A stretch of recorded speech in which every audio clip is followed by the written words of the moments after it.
Hello everyone, welcome back to AYURVEDAAHA. In today's video, let us discuss about the first chapter of Padarta Vijnaana, paper 1, that is Ayurveda Nirupana. The syllabus according to NCISM is Lakshana of Ayu, Lakshana of Ayurveda, Lakshana and classification of Siddhantas, and basic principles of Ayurveda. Now let's begin with the introduction part, that is Ayurveda, which is split into Ayush plus Veda. Ayush means life and Veda is knowledge. So together Ayurveda means the science of life. The Nirukti goes like this: Ayuhu iti jivitakala from Arunadatta, which means the period of life from the beginning till the end of life. And let's move to the important concept which can be asked for 5 marks, that is Paryaya of Ayu. शरीरेन्द्रिय सत्वात्म संयोगो धारी जीवितम नित्यगश्च अनुबंधश्च पर्यायैरायुरुच्यते, which is taken from the reference Charaka Sutrasthana, first chapter, 42nd shloka, which means the samyoga of Sharira, Indriya, Sattva and Atma is said to be Ayu. And the synonyms are Dhari, Jivitam, Nityagaha and Anubandha. Now let's see in detail about the Paryaya of Ayurveda and also the definition of Ayu, that is Sharirendriya Sattvatma Samyogo Dhari Jivitam Nityagascha Anubandhascha Paryaya Ayuruchyate. That is, the Samyoga means the combination of Sharira, that is body, Indriya, sense organs, Sattva, mind and Atma, soul, which together can be called as Ayu, and the Paryayas are Dhari, Jivitam, Nityagaha and Anubandhaha. The first one is Dhari. The shloka goes like this: Dharayati Shariram Putitam Gantu Na Dadati Iti Dharihi. The word Dharayati means sustaining or that which does dharana of the Sharira and which prevents the Sharira from decaying. That is Putitam. Gantu Na Dadati Iti Dharihi means which does the continuous flow of life. So the word Dhari indicates there is continuous flow of life, but there is no occurrence of gangrene or any indications of death. This is Dhari. Next one is Jivitam. Jivayati Pranan Dharayati iti Jivitam. That means Ayu provides the base for life. What is the base of our life? Prana. If there is no Prana, there is no Ayu. So the definition goes like Jivayati Pranan Dharayati iti Jivitam. Next one is Nitya. What is the word itself tells? Nitya, which means continuous or that which is regular. So that which keeps on moving each second of time, kshanikatvena, each kshana or each moment of time, it keeps on moving, and that which does not stop is known as nityagaha. So the next one is anubandha, which means binding. Anubandhanat ayur para apara sharira adimsayoga rupatti anubandha means that which is always connected or binded with one body to that of the other by means of soul, by means of Atma. So here it is told that if the Atma leaves one body, it binds with the other body. This is known as Anubandha. Let's move to the very important topic which can be asked for either 5 marks or as 10 marks, that is Ayu Lakshana.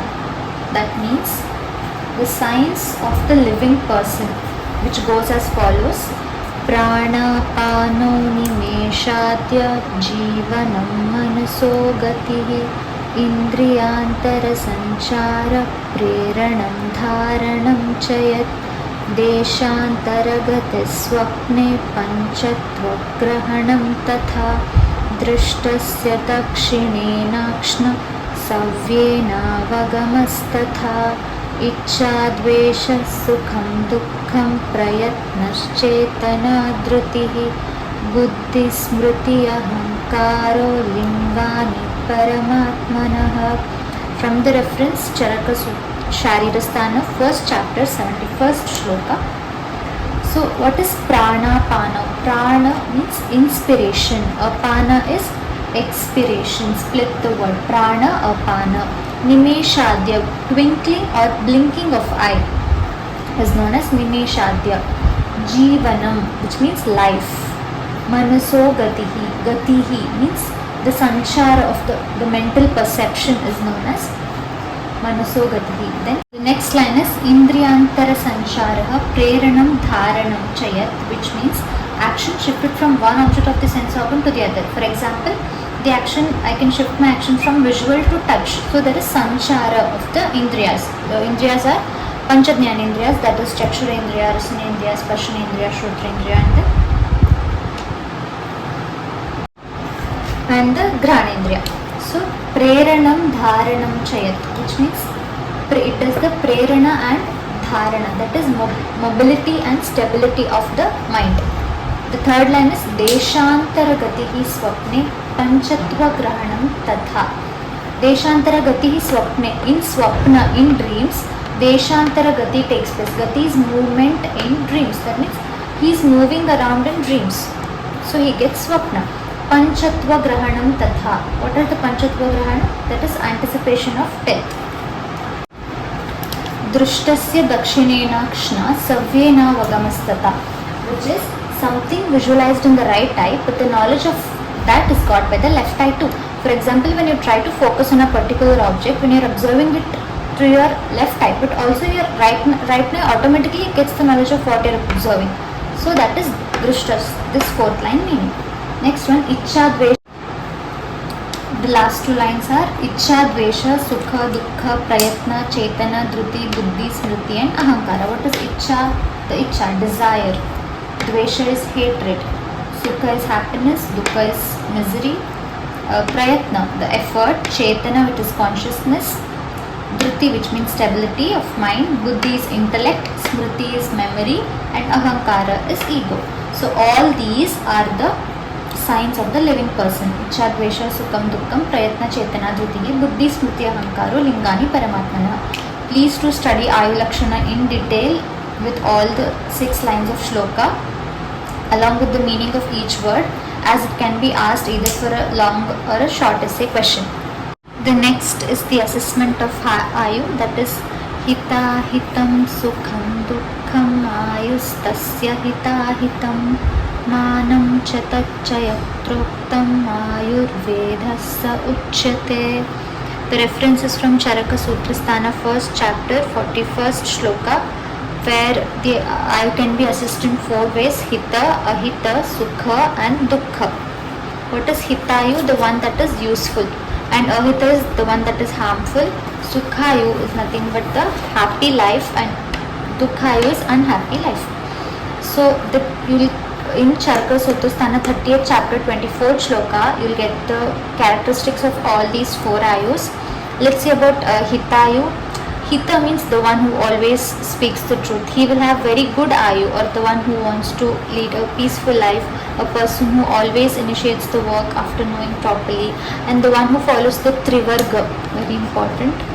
What are the Trivargas? Dharma, Artha and Kama. And also he worships the people. He has calm mind, he takes care of old age people, the person who have control over pride, prestige. He has control of his anger, hatred, and he always thinks good about others, who has spiritual knowledge. All these can be considered as characters of Hitayu, which you will find in this reference. Please to go and refer the shloka. And then the opposite of Hitayu will be Ahita, the one who hates others, the one who wishes bad for others, the one who lies. The next one is Sukhayu. So let's see what are the features of Sukhayu. That means that person who is rich, he can afford anything and he can enjoy any needs. And then the person who completes his work, he leading to Sukha, or he moves to the place where he wishes to go. So he does whatever that makes him happy, that is Sukhayu. And Dukkhayu is the opposite of Sukha, the one who does opposite of the features which is mentioned in Sukhayu. Please to go and refer Charaka Sutrasthana 30th chapter 24th shloka. You will get certain terminologies, that means the features of all these 4 Ayus, where you can add in. The next and the very important concept is Siddhanta. The Nirupti of Siddhanta is Siddha plus Antaha, that is the one that is obtained after discussion is known as Siddhanta, or something which is decided upon is known as Siddhanta.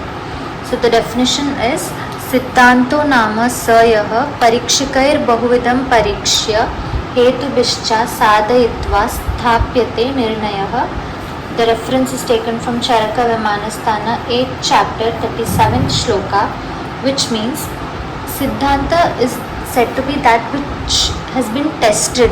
Pariksha, Bahurvida Pariksha means by many examiners. It has been researched and studied, and a conclusion is brought about through causative factors. Hetu bishta sadhayitva. Hetu means the causative factors. Sadhayitva means a conclusion is brought about after examining, researching, studying and testing. This process is known as Siddhanta.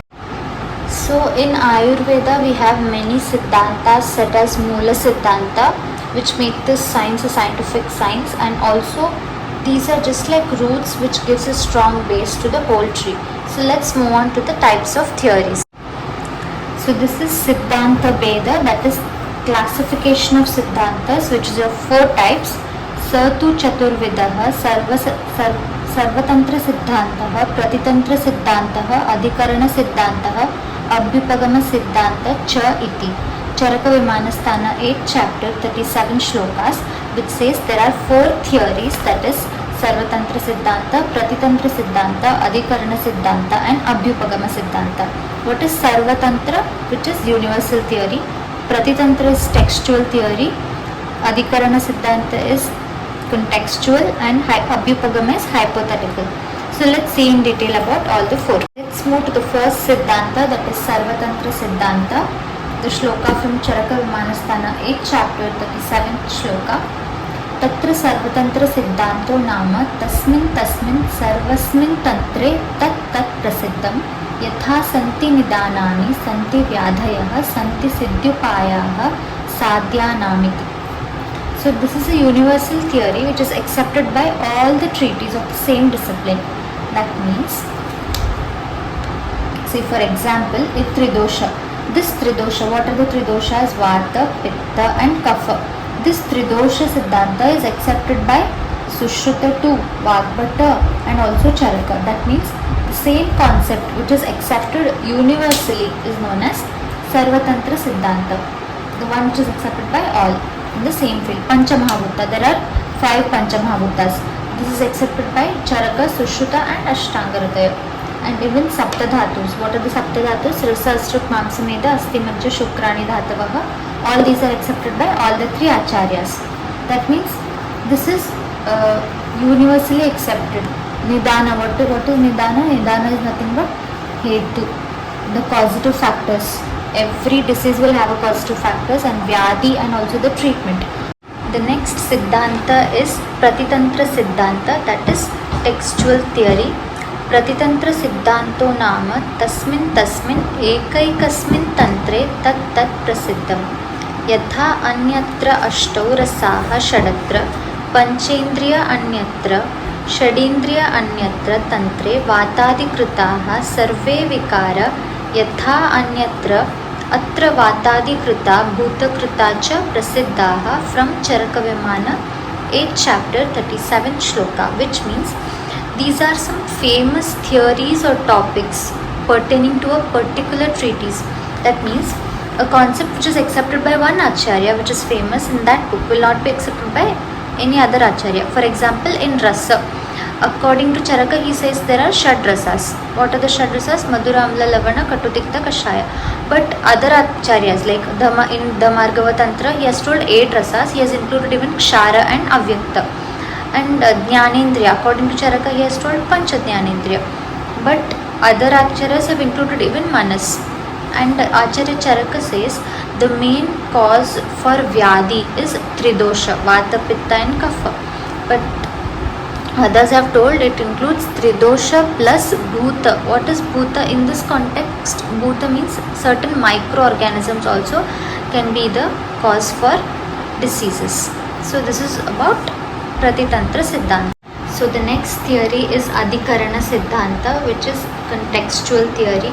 Adhikarana Siddhanto Nama Yasmin Adhikarane Prastuyamane Siddhanya Anyanyapi Adhikaranani Bhavanti, from the reference Charaka Vimanasthana 8th chapter 37 shloka, which means when some particular topic is being discussed or noted down, many other similar topics also will be discussed. That means this is known as implied or contextual theory.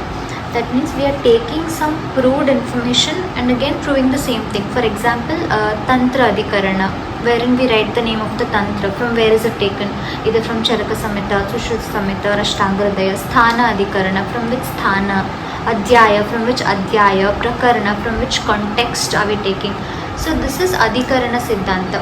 For example, when I am talking about Mukta means the liberated person.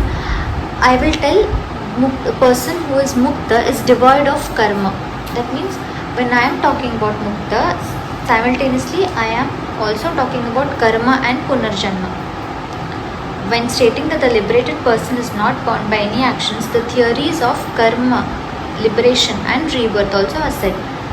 This is known as Adhikarana Siddhanta. The last Siddhanta is Abhyupagama Siddhanta, which is also known as hypothetical theory. The shloka goes like this: Abhyupagama Siddhanto Nama Yamartam Asiddham Aparikshitam Anupadishtam Ahetukam Va Vadakale Abhyupagama Gachanti Bishajaha Tadyata Dravyam Pradhanamiti Krutva Vakshyamaha Guna Pradhanamiti Krutva Vakshyamaha Viryam Pradhanamiti Krutva Vakshyamaha Ityevam Adibihi. Reference Charaka Vijnaana 8th chapter 37 shloka. In this theory there is hypothesis. Mainly here it is discussed about asiddha, the one that is unproved, aparikshita, the one that is not established or examined, anupadishta, the one that is not said by our aptas, ahetukas, without a lot of arguments, but yet they are repeatedly present during the debate. So mainly here the unproved concepts or the unexplained concepts are proved in that instance while debating. So according to some people they tell Dravya is Pradhana, according to some they tell Guna is Pradhana, some they tell Virya is Pradhana. So as per discussions it varies, and this Siddhanta can be applied in clinical research, literary research and also observational studies.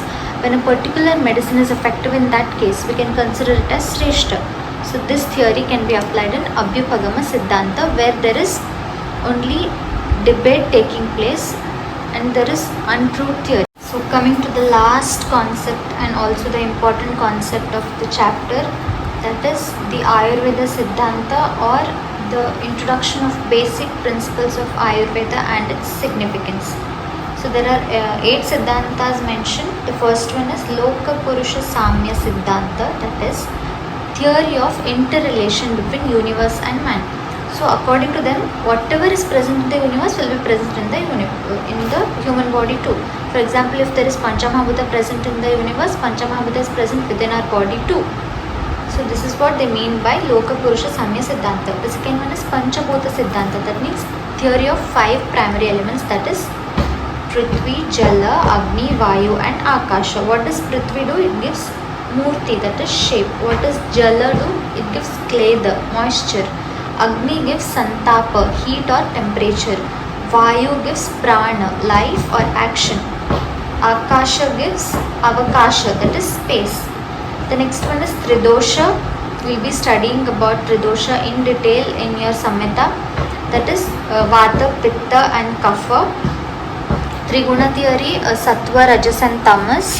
Padarta Siddhanta, there are Shat Padartas, Samanya, Vishesha, Guna, Dravya, Karma, Samavaya.